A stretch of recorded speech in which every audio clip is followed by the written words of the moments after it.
All right, so thank you so much, Dr. Ances, for joining us today. I just want to hear a little bit about your background and how you've come to this line of work and what you've got coming up, if that's all right. Thank you, April. It's really great to meet and talk with you today. My name is Beau Ances. I'm the Daniel J. Brennan Professor of Neurology here at Washington University, and I am so fortunate enough to see persons with HIV. It really started off in residency when I started to interact with a number of persons with HIV that nobody else would see. By the end of my residency, I had one of the largest clinics in the city where I was at. I then moved from residency to California for a couple of years and worked specifically in looking at neuro HIV and its consequences. And for the last almost 18 years, I've been here at WashU, and now as a professor and also a member of the D-CFAR and specifically co-leading the clinical core of the D-CFAR. That's great. Thank you for that background. So, how long have you been in St. Louis? So for almost 18 years, and it's 18. been really, really fun, and it's been an awesome experience. And it is really a pleasure taking care of so many different patients here.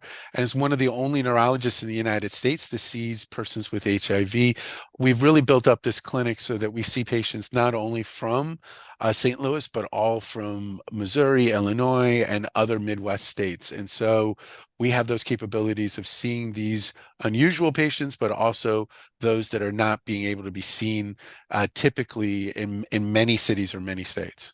Wow, that's great. So, besides your practice and your clinical work, you're also a researcher. Talk to me about what projects you have going on right now.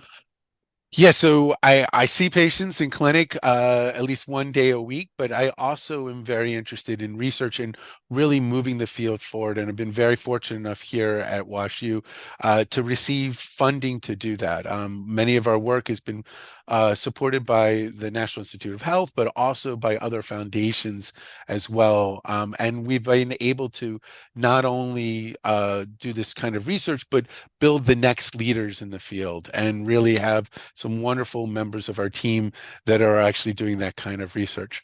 Our research is very interested in taking pictures of people's brains. So we do MRI experiments and we look at those changes within the brain. And then we also do simple thinking tests. So cognitive tests is what we also call that, or pen and paper tests, as well as look at the blood.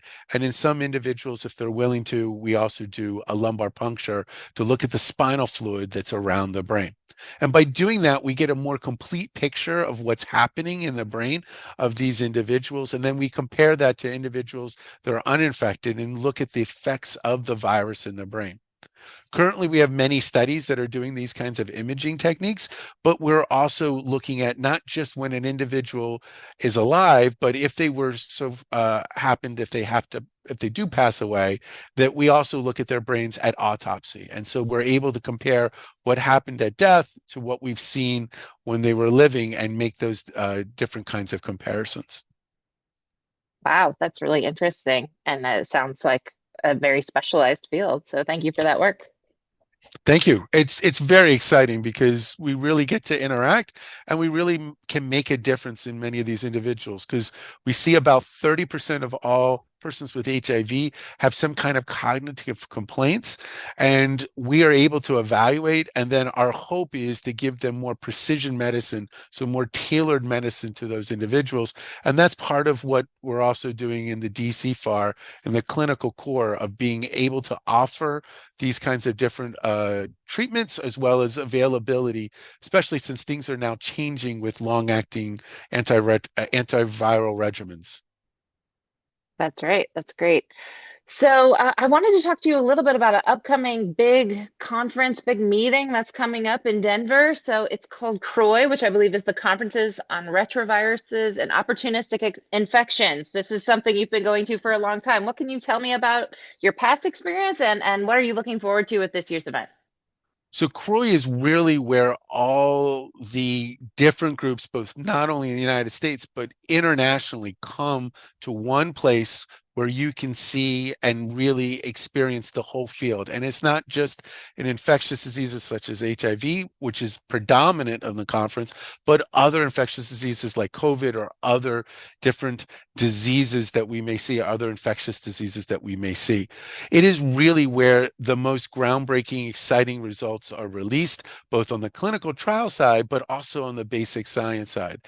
And it's really an amazing experience to walk and see all these different posters that are out, see young individuals who are presenting from the first time to the 25th time and really interacting with different kinds of people. It's also one of those experiences where everybody comes together and you can have different kinds of conversations and see where people are moving the field forward. This year, we're really looking forward to a lot of course, on the neuro side, looking at the cognitive changes, but we're also very interested in looking at these long-acting regimens and viral reservoirs and looking and understanding what's happening, as well as, of course, work that's going to be on the cure. And so many of those exciting results that you may see on the TV, they're actually being presented at this kind of conference. Do you have any presentations this year? Yeah, so we have a couple members of the team are going to be presenting. One is to look at aging with HIV and specifically brain health with HIV. And what we've been seeing is that it is actually accelerated in older individuals, meaning they look a little bit older than their stated age. And we can see that by imaging measures and by other measures, something called DNA methylation. So that's how long the DNA is, that of our chromosomes, and they also naturally get shorter, but they get a lot shorter in individuals who are much older who are persons with HIV or living with HIV. And so we are comparing that and trying to get a kind of more complete picture, because if that's the case, what are different brain health initiatives that we could do for these individuals? And it's often not just due to the virus, but other comorbidities. So we're very interested in one of our other presentations, the effects of marijuana on the brain, specifically in persons with HIV and other comorbidities. So high blood pressure, diabetes, hypertension, how do they interact with HIV and then affect the brain and cognition? Wow, great. Sounds like really important work. I'm glad that the rest of the field is going to get to hear about it. Awesome. Well, I really appreciate your time today. I wanted to finish up with just getting to know you personally a little bit. So when you're not doing all this very impressive, groundbreaking brain brain health and HIV work and helping support the other researchers at WashU with their clinical science work and everything else, what do you do for fun? I love running. So I have to tell you that it is wonderful to run at Forest Park. We have a real Mhm. gem there. Maybe not in this weather, it's pretty cold as you maybe experiencing right now. Yes. But I love running at Forest Park because you see all kinds of individuals that you may see at work and then see them out at the park, but you also see wonderful wildlife and wonderful flowers, wonderful things that are blooming there. So I get a great joy going there. And I also like to, with my other colleagues, like to bike into work. And so Ah, yes. I see this and it's a wonderful resource.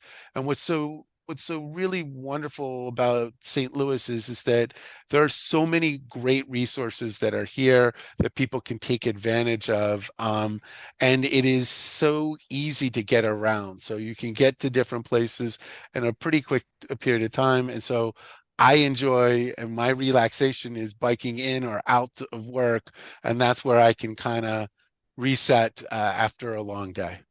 Exercise is good for the brain, right?